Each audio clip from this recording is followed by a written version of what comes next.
Hey, what's up, y'all? It's Poppin' It's D, about to react to this vid by Jamari. It's titled Adin Ross Continues to Embarrass Himself. What has he done now? What's going on? I'm behind on the tea, but sure, let's see what's happened. Let's watch. So the career arc of Adin Ross has been a very interesting thing to witness. He went from being this lighthearted, wide-eyed, young streamer who was more or less just like a professional troll. I mean, you never really knew when to take Adin seriously and when he was just kind of messing around. And while he was on his way up, it really did seem like his sole mission was to provide the most entertaining content possible towards his young, very engaged audience. Whether you found his antics to be entertaining is a totally different story, but at the very least, from the outside looking in, it wouldn't be a crazy thing to say that this guy put his heart and soul into streaming every single day. So he blew up, he became a massive streamer, he went through his whole gambling arc, he showed a couple of crypto coins, and that was kind of like his first drama. And then I feel like once he met Andrew Tate and sniffed this man's chair, his entire life changed from that moment, smelling the residue from that man's sack. Seriously though, at that point, Adin Ross became absolutely enamored by the Andrew Tate lifestyle. I mean, he went over there to Romania, and he was feeling like the chick from Aladdin, okay? Andrew Tate showed him this whole new world on his little magic carpet. And as I'm sure most of you guys remember, when they had locked Andrew Tate up for a couple of months, Adin Ross was truly trying to ride that wave, and basically trying to preach as if he was some sort of dollar store Andrew Tate. He said he was going to be changing his life, that he was going to be exercising. Apparently he was now all about love speech, and that there was no more hate left in his heart. Well, that whole arc lasted for around a month. And at this point, Adin is basically back to acting like that kid David from those children's storybooks. No, David, you're a bad kid. And I really bring Adin Ross up because he got in some massive drama yesterday in regards to his alternative Twitter account. The whole thing all really started when Adin went on his stream and had this to say about Hassan and Miskif. There's only 2 streamers that are banned from Kick. Miskif, you can't come. You're not coming to Kick, bro. I'm sorry, you're not coming, bro.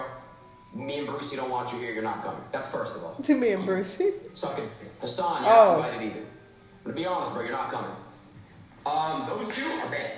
Okay, they cannot come. And I'm not really too familiar with Miskif. I do know he had his own drama. He was doing some real nasty stuff. But I do know a little bit more about Hassan, who is a political commentator, big-time left-wing talking head.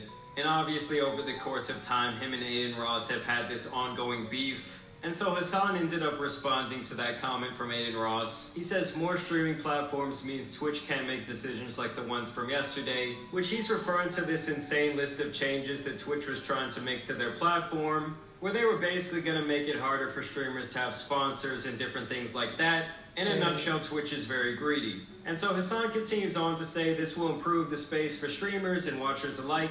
For that reason, I hope Kick becomes successful in spite of this little gremlin doing his best to undermine that. And of course, the little gremlin there that he's referencing is Adin Ross, who has pretty much become the face of Kick at this point and a huge advocate for getting other major streamers onto the platform. And so this is where Adin Ross's burner account comes in, AR-15 the Demon. So he responds by saying, how come for Black History Month you didn't change your profile pic to support that month? I'm just curious, genuinely asking. And he shares Hassan's profile picture on Twitter. Okay, as you can see, it's a picture of him with a, gay pride flag behind him. June is this looks so goofy, I'm sorry. I mean, if he is supportive, gay people cool. This just looks very performative and goofy. I'm sorry, it don't seem genuine. Political leftist streamer, it's really no surprise that he would do something like this. He then doubles and triples down on these tweets saying, Hassan, you push a gay agenda for little boys and girls. You're a creep. You're going to hell. He says also, all for the people themselves, which I guess he's referring to gay people. I love everyone, but he pushes agendas on children. Pretty suck. I guess he's saying that is what people are going to say in response to this tweet, saying I gamble to underage audiences, blah, blah, blah. You're forcing underage transgender surgeries, etc. creep. Jay Aubrey then chimes in to say, Adin Ross complaining about gay agenda being pushed on kids when he has literally streamed corn to minors, LMAO. And it is an undeniable fact that Adin Ross did indeed stream corn to his audience. At the time, obviously, a lot of people called Adin a massive hypocrite for doing so, because just a couple days before he did that, he was talking about how bad corn is for people, how no one in his audience should ever indulge. And in general, I do agree with that message. I think it's very damaging for young men and women all over the world. But when you're gonna have that stance, and then a couple days later you're pulling up the hub on your stream, it just makes you look like an idiot. And then Adin Ross responds saying, "You flip narratives, everyone knows I pulled it up to flex that I can't get banned. So cringe, that's all you can say. You two, end yourself." Oh, so sorry guys, it was really all a misunderstanding. You see, he actually pulled this corn up just so he could flex. Yeah, that just completely justifies his actions. And notice right here, he says, "You two, end yourself." And what he's referencing there is these now deleted tweets that went against Twitter's guidelines, where he said, "Hassan, please KYS, I'll do anything, please." So there he's just casually telling Hassan to end his life. And then he also throws Jake Lucky into the mix. For those of you that don't know, that guy is like an esports commentator. And much like Hassan, Adin Ross has had this very public beef with him for quite some time, because Jake runs a pretty popular page on Twitter, and in Adin's mind, he only ever reports when he does something stupid. Which to me, it's like, well, if you don't want him to report on this stuff, then stop doing stupid shit. So he says Jake Lucky deserved to be stoned to death. On God, you need to be bullied.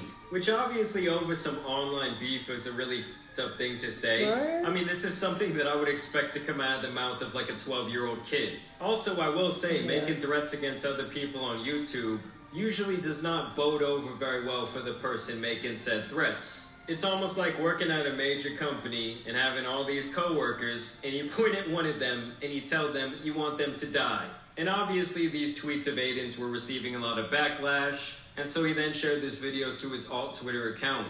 I'm not on lean. Me and Bruce, we are relaxing. Very relaxed right now. We're just having fun, man. You know what I'm saying? Nobody's on lean. We're sober. We're going to the Miami Heat game. You did just show me how much you poured, and it was, you just poured some crazy shit, and you just drunk it all. No. Cat. It's fun. Cat. All shit aside. Ooh, dirty. All shit aside. Jake Lucky, and yourself. Hassan, and yourself. The other guy who tweeted at me, and yourself. Stop doing what you guys are doing, bro. I don't care. Nobody gives a. I don't care. Hassan, you're banned. You're banned for good. Can't come to kick. And you too, Miss Kid. I heard you're banned on Twitch. Smoking on a fucking Miss Kid pack. Let's go. And the thing is, he says that he does not care, but he constantly references this shit on a damn near daily basis. Like it clearly eats away at him deep inside that people make comments about his idiotic actions. So that all went down yesterday. I also wanted to show you guys this update from this morning from Duxerto. They say Adin Ross's second account has been removed from Kick's verified organization on Twitter following his controversial tweets aimed at Hassan and Jake Lucky. What they're basically talking about is this little verification, and also the little Kick symbol has now been removed from his alternative Twitter handle, and maybe that's Kick's way of kind of saying, hey, we don't want to be associated with this bullshit. And I just promise you at this point, no one is following Adin Ross because they think he's some sort of amazing role model. I mean, there might be some kids out there who are like, oh, Adin's so cool because he has, X amount of money, or he gets to go to this event, to that event, or, maybe he met LeBron or something stupid like that. But it's like, dude, you're never going to be like a David Goggins. You're never going to even be like an Andrew Tate. He's basically just the 2023 version of the court jester. Yeah, he seems to be doing a lot. It seems like he's bored and he's just doing goofy shit just to entertain his audience, maybe. I don't know. Or maybe he do really hate them to this degree, but this just seems like a bit much. But not surprised. This is what he seems to do. Y'all let me know what y'all think, though. Let me know what other videos you're going to watch, and I'll see y'all on the next one. Bye!